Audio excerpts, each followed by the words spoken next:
Welcome to the only daily podcast focusing on compliance news of the day. Each morning, start your day with a cup of coffee and Tom Fox, the voice of compliance, to hear about 4 of the top compliance, corruption, or leadership stories you will need to start your day. The Daily Compliance News is a production of the Compliance Podcast Network. March 9, 2019, the More Trouble for Boeing edition. First up, from the Washington Post, the lawsuit by Amazon against the Pentagon for Trump's interference in the contract that got awarded to Microsoft for cloud computing apparently is well suited and likely to succeed, according to a legal opinion unsealed Friday, which indicates that the Pentagon, of course, did not follow its own protocol because it was instructed to not give a contract to Amazon because, of course, Jeff Bezos owns Amazon and he also owns the Washington Post. So on the legal front, it looks like Amazon has a considerable leg to stand on, and indeed the judge ordered work under the contract stopped because Amazon, in his opinion, is likely to succeed. Next up, yet another foobar from the Trump administration as ethics official, federal ethics official of the National Credit Union Administration, and his deputy spent a fair amount of time at a strip club in Houston, or I suppose I should say gentleman's club, drinking, carousing, and doing what one might do at a gentleman's club, and then, of course, bill that back to the government.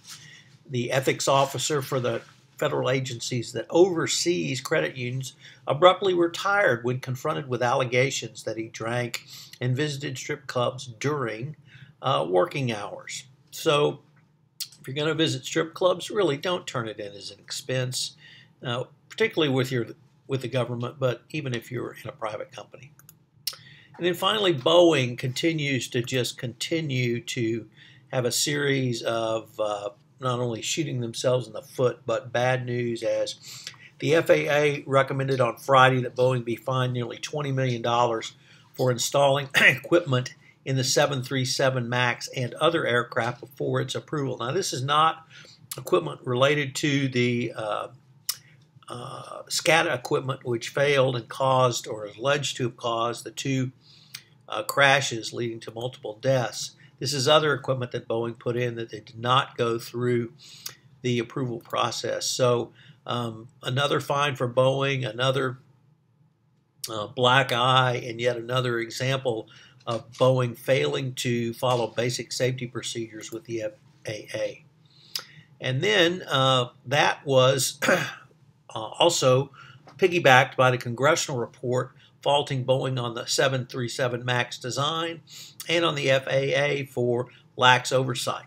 A congressional committee from the House found that Boeing's engineering mistakes and, quote, a culture of concealment, end quote, coupled with inefficient federal safety oversight led to 2 fatal crashes.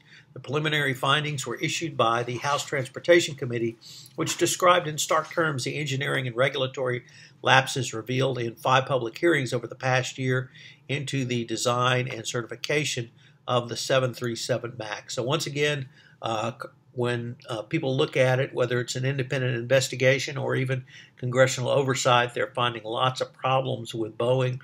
Boeing cannot seem to find its way out of the woods with the regulators, and now it's got to depend on the regulators to approve the 737 MAX upgrades, even if Donald Trump tries to intervene and overrule safe flying in the skies for passengers worldwide. So Boeing in a negative light again.